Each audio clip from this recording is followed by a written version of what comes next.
অর্থ বছরের মাঝপথে হঠাৎ ভ্যাট, সম্পূরক শুল্ক সহ বিভিন্ন ধরনের কর বাড়ানোর সিদ্ধান্তে ভোগান্তি বাড়বে বলে মনে করছেন ভোক্তারা।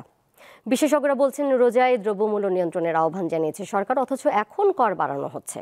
এতে সাংঘর্ষিক অবস্থা তৈরি হচ্ছে।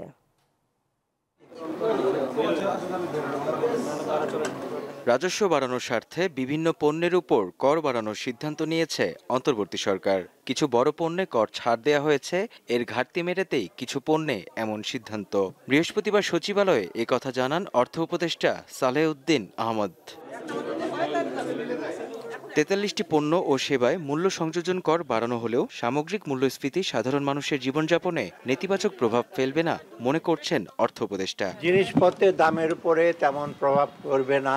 মোবাইল ফোনের সম্পূরক শুল্ক, ঔষধের সরবরাহ পর্যায়ে ভ্যাট, এলপিজি গ্যাস সরবরাহ পর্যায়ে ভ্যাট, ফলমূল, গুঁড়া দুধ, বিস্কুট ও সাবান, ডিটারজেন্ট ইত্যাদি নিত্য প্রয়োজনীয় পণ্যের কর বাড়ালে সাধারণ মানুষ ভোগান্তিতে পড়বে। সরকার যদি ভ্যাট বাড়ায় অবশ্যই জিনিসপত্রের দাম বাড়বে, তার মানে আমরা অনেক চাপের মধ্যে পড়ে যাবো। আমাদের পক্ষে এগুলো মানে অনেকটা কষ্টকর হবে। খরচ তো বাড়তেই আছে। এই যে দেখেন বেতন তো বাড়ে না, ওষুধের দাম, গ্যাসের দাম, তারপর মোবাইলের সব দিক দিয়ে কর কাটতেছে সব দিক দিয়ে, কিন্তু আমাকে তো আর বেতন বাড়ে না। কিছু বাজারে গেলে এটা আপনার পকেটে টাকা নিয়ে নির্দিষ্ট করে যাওয়া যাবে না আর কি।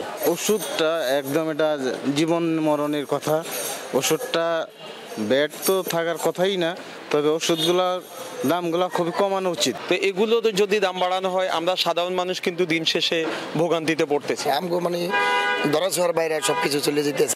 বিশেষজ্ঞরা বলছেন, রমজানে দ্রব্যমূল্য নিয়ন্ত্রণের আহ্বান জানিয়ে সরকার নিজেই কর বাড়িয়ে দিচ্ছে। এতে সাংঘর্ষিক অবস্থা তৈরি হচ্ছে।